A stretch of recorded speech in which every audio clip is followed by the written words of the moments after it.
What is up, you guys? This is Abigail Price, and I hope you guys are having the merriest of holiday seasons thus far.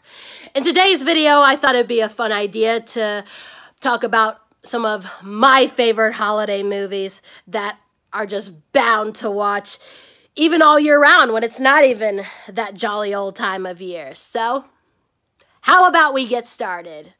Now, I'm sure a lot of y'all are pretty darn familiar with this poster by now. Especially that iconic face that Macaulay Culkin made in this particular holiday favorite, Home Alone. This is one of those holiday movies that I've been watching ever since I was a little kid.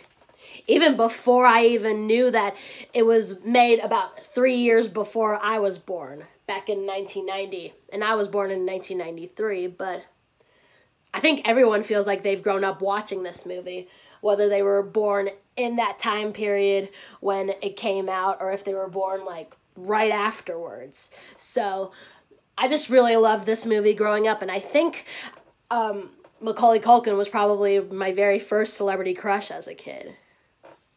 Even if I wasn't really like particularly into boys that much when I was younger. But it's a holiday classic because who doesn't like to know what a kid does when all of a sudden his family forgets about him on their holiday vacation, you know? And it's got a really funny plot, and especially with the wet bandits, Marv and Harry, who get into a lot of mischief and stuff. And I just love how Kevin all of a sudden has this plan to get back at them in a lot of really, really cool ways. And those of y'all who have seen it know what I'm talking about. So, and the sequel, Home Alone 2, Lost in New York, is kind of the same plot, except it's taking place someplace else, you know, in New York City. But yeah, that's why Home Alone's probably my #1 top movie so far on my list. So yeah. Will Ferrell did an absolutely hilarious portrayal as that lovable, young-at-heart elf named Buddy, who, as you know, goes searching for his father and gets himself into a lot of mischief. And, like the poster says, this holiday really helps him discover one's inner elf. But yeah, Elf is on my list because it's basically, you know, about this guy. Well, he's an elf named Buddy who is actually a human, but he was raised by elves, and he ends up going to New York City to find his father, who reluctantly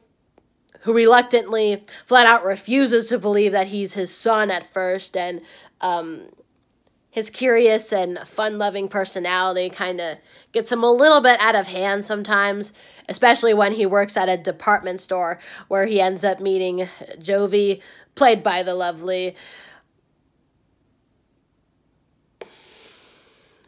Is it Zooey Deschanel? Yeah, I think it is. And also, there's a really funny appearance by Peter Dinklage, you know, who ends up playing Miles, who's like a head children's literature person, and Buddy keeps thinking that he's an elf just because of how small he is. It's really funny. So yeah, but I wouldn't recommend putting all those candies in your spaghetti, though. I've never tried it, but oh well. It's a really hilarious movie, if you know what I mean. And who doesn't like this timeless classic based off of the book from Chris Van Allsburg?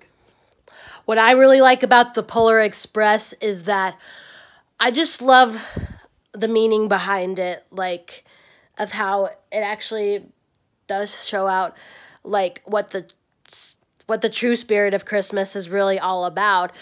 Even though Daryl Sabara's character in the movie doesn't really have a name, I do still end up liking it. Oh yeah, and Tom Hanks does a really good job playing that conductor. Oh yeah, and this song called Believe that Josh Groban did in the credits is one of the most beautiful songs to ever listen to around this holiday season. it always gets me in the Christmas spirit every time I hear it. So, I think that's it for this video tonight. I'm going to make this a part 1 because I think I may do a part 2 the next day. So, see ya until then.